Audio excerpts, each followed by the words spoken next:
Hello everyone and welcome back to my channel. This is Glossy Philosophy. My name is Jansen Bindman. Make sure that you are subscribed to this channel. Give this video a thumbs up because today we are doing that 1990s inspired supermodel look with the espresso tones that are very relevant right now and also a little bit more of a brown lip, so stay tuned. I've already washed my face into my skincare, so let's get started with the tutorial. We are doing that Cindy Crawford 1990s supermodel look with lots of brown espresso tones, which are really coming back this season with the makeup trend. So first thing we want to do is we want to make sure that we are color correcting the face or neutralizing it. I'm going to start with Bobbi Brown, which is kind of perfect for this. And I'm just lightly tapping that anywhere where I have a little bit of discoloration. Usually for me it's underneath the eyes and in these inner corners. So just very quickly getting that on and tapping that in. Then of course we need to prep our eyelids for the Espresso eyeshadow that we're putting on. So we are going to be using the NARS Smudge Proof eyeshadow base. This one is clear. We're taking it from the lash line and we're bringing it all the way up to the brow. If you feel like you need a little silicone in your brow, then this one could be a really good option just to grip onto any eyeshadows that you're using. But for most of us, we're probably using a wax blend, and I find if I bring the silicone up, it doesn't hold quite as well. So I would leave your brows out of it. It's not going to enhance necessarily. Now, a 1990s supermodel look is pretty flat. It's very matte. Everything is very matte. We're going to modernize it just a little bit, but I'm going to add just a little bit of a healthy glow with Lisa Eldridge's Elevated Glow Highlighter.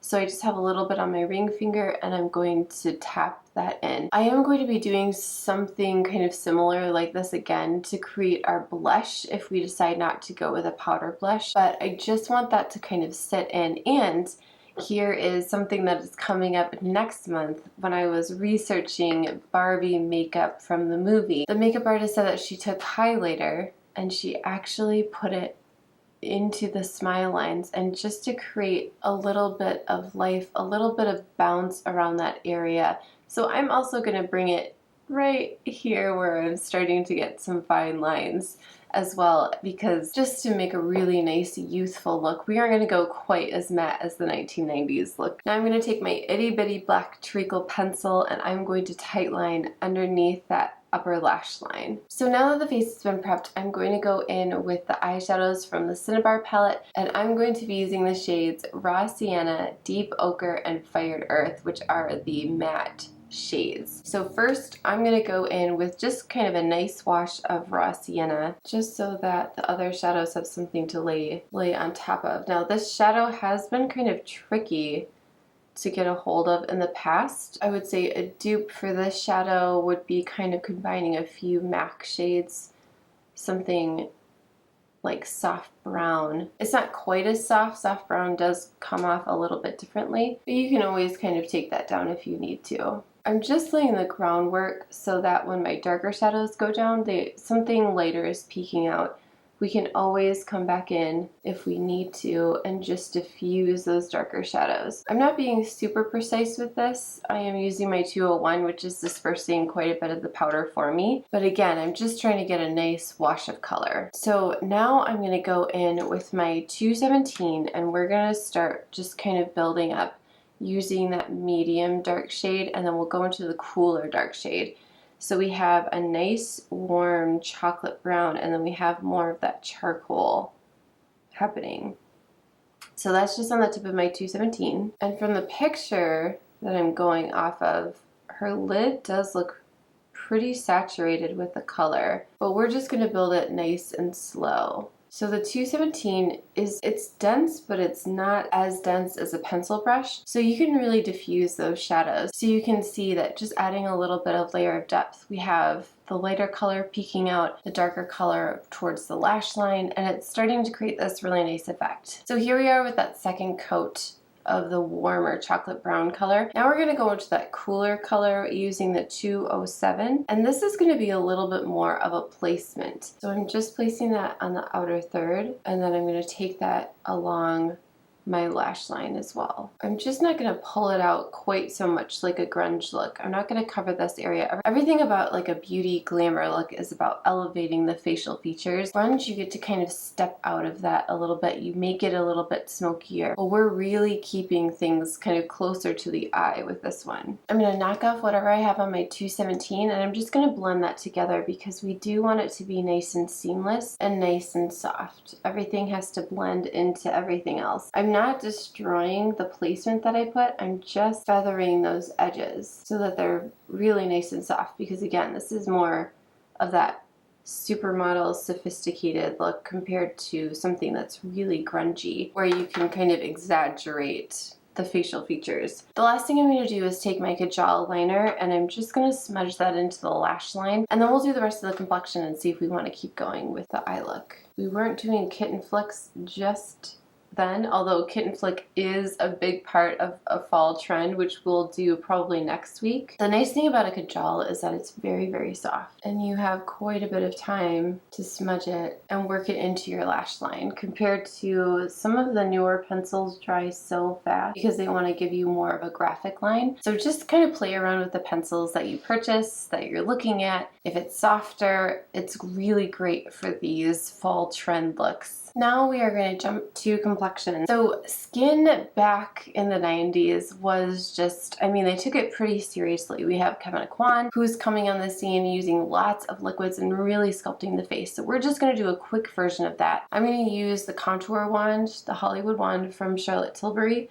I'm going right under my cheekbone, and I'm not putting a ton of product there, but just a little bit. So you're kind of thinking either top of the ear or middle of the ear, whatever suits your face the best. I'm going to take my beauty blender and just start to do little ovals. I don't want to bring that too much farther into the center of my face because I don't want the proportions of my face to start getting wonky. So I'm just kind of hooking it around my cheekbone, which ends about right here. And then we can always, and this is what Kevin Aquan would do too, he would definitely darken the outer parts.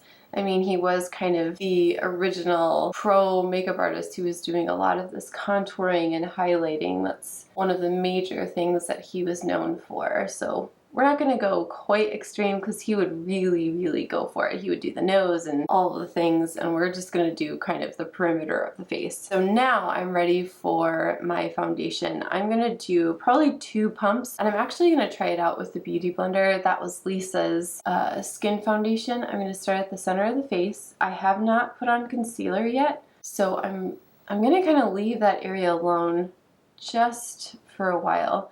And we're just bouncing the product on.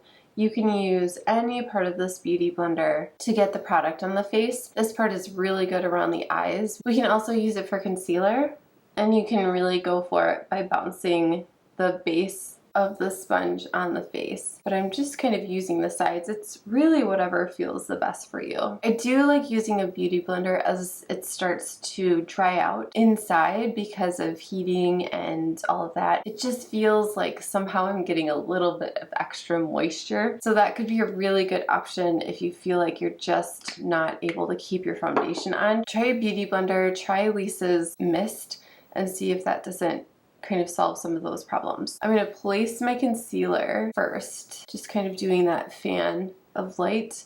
I'm going to take the point of my Beauty Blender and I'm just going to bounce it on. Now we're not going to do any baking or anything like that. We're hinting at the 90s. We're not going full on Kevin Aquan baking powder, all of those layers, because who has the time on a regular basis? While that is setting, I'm going to let it sit for just a little bit though. I'm going to go in with my brows. Now my hair color has changed just a little bit and I'm just kind of playing around with what makes sense with my brow hair and how much it needs to be filled in. Sometimes when you change your hair color, you might feel like you don't want to go quite so dark, or you want to not fill in quite so much because your hair is actually creating a really nice shading around the face already, especially if you go a little bit darker. Okay, I'm really happy with the eye shape, so I think what we should do is just pop on some mascara. I'm back to my Dior. I felt like, again, as the seasons change, you either need something a little bit different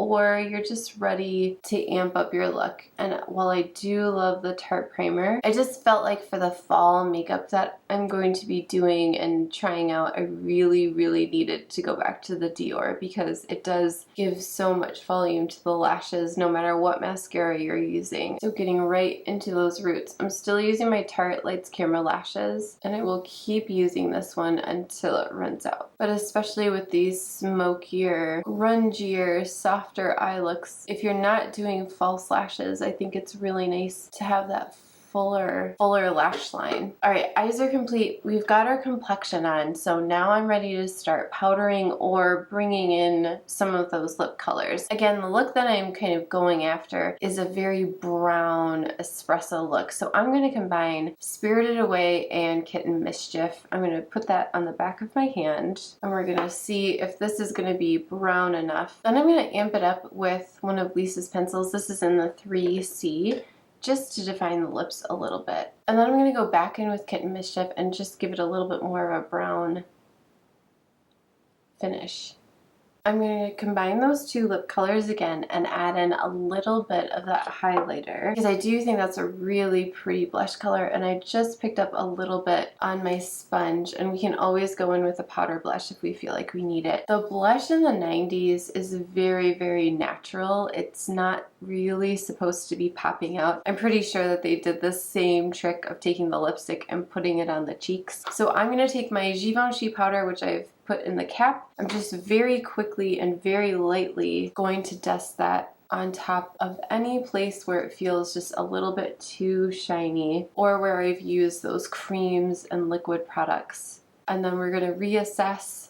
We'll go a little Kevin Aquan and we will use a powder on top of our cream for that blush because I do really want a little bit more brown in this look. And I also want just a little bit more sculpting. Bring just a little bit down the neck since I have more of that V-neck. I'm going to take my hair down and that will be the finished look. Thank you guys so much for watching this 1990s inspired supermodel look. The espresso eyeshadow looks that we're seeing are very fun, and they're also very wearable this fall season. I do fashion videos every Wednesday, beauty videos every Friday. Make sure you're watching me on Instagram and the shorts in between for before and afters and lots of outfit inspiration to make your life a little bit easier and a little bit more glossy, and I will see you very soon in the next one. Bye!